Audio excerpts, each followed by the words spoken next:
যাচ্ছি পুরো খবরে। জ্বালানি সাশ্রয় সহ বিভিন্ন ইস্যুতে ব্যবসায়ীদের সঙ্গে প্রথমবারের মতো বৈঠকে বসেছেন প্রধানমন্ত্রী। এ বিষয়ে সবশেষ তথ্যটি জেনে নিতে চাই। প্রধানমন্ত্রীর কার্যালয়ে রয়েছেন সহকর্মী শাহনওয়াজ বাবলু।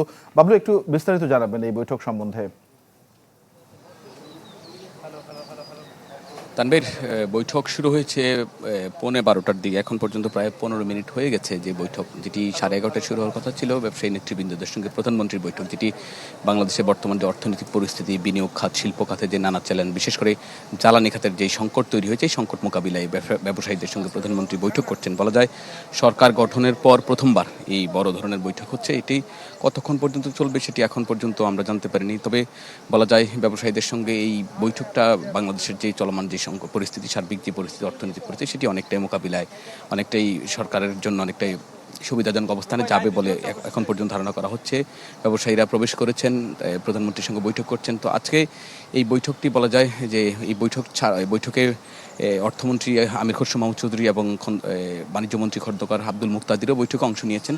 এছাড়া আজকে আরেকটি গুরুত্বপূর্ণ দিক হচ্ছে, প্রথমবারের মতো যে ব্যবসায়ীদের সঙ্গে আগামীর যে কর্ম পরিকল্পনা এবং সেই বিষয়গুলো নিয়ে পর্যালোচনার জন্য নতুন করে একটি কমিটি করা হচ্ছে, যেটি বিনিয়োগ খাতের যে কমিটি সেটি করা হচ্ছে, যেটি অন্তর্বর্তী সরকারের পক্ষ থেকে যেটি করার কথা ছিল 2025 সালে, যেটি অন্তর্বর্তীকালীন সরকার যেটি বৈশ্বিক যে ব্যবসায়ীদের সঙ্গে যে কোনো অর্থনীতি মোকাবিলায় যেটি করা হয়। সময়ের সাথে সাথে দেখা দেয় নিত্য নতুন প্রয়োজন। রেডি থাকতে হয় প্রতি মুহূর্ত। তাই এলো ইনোভার, যেন আপনি লাইফে থাকেন রেডি প্রতিদিন। Innova, designed for now.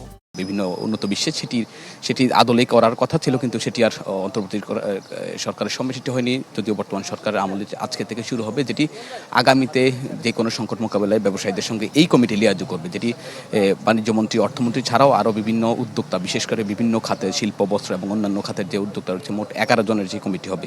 এই কমিটি এই বৈঠক পরে প্রধানমন্ত্রী দুপুরে লাঞ্চের বিরতিতে থাকবেন। এরপরে এছাড়াও 2:30 থেকে 3:30 পর্যন্ত এবং 4টা পরবর্তী আরও আধা ঘন্টা 2টি বৈঠক রয়েছে। বৈঠকটি পরবর্তীতে কী বৈঠক সেটি এখন পর্যন্ত আমাদের কাছে জানানো হয়নি। কিন্তু আপনি জানেন, প্রধানমন্ত্রী তারেক রহমান যখন দেশে এসেছিলেন, তখন তিনি দলের চেয়ারম্যান হওয়ার পরও দেশের শীর্ষ ব্যবসায়ীদের সঙ্গে বৈঠকে অংশ নিয়েছিলেন। অর্থাৎ সরকার, বিএনপি আগে থেকেই তারেক রহমান যে নির্বাচনী জনসভা এবং নানা প্রতিশ্রুতির মধ্যে তিনি বলেছেন যে আসলে দেশের যে বিগত সরকারের সময় যে ভঙ্গুর অর্থনীতি ছিল, সেই ভঙ্গুর অর্থনীতি মোকাবেলায় ব্যবসায়ী তথা সবার যে সহযোগিতা কামনা করেছেন, এরই অংশ হিসেবে বলা যায় আজকের এই বৈঠক।